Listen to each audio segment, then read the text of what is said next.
In a quiet town called Willow Creek, an old man named George lived a lonely life. Every morning, George walked this same road, hoping someone would return. But the road always stayed empty.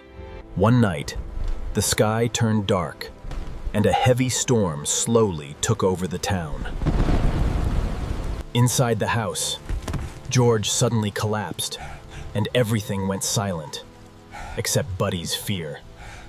Buddy didn't wait. He ran straight into the storm, searching for someone, anyone, who could help.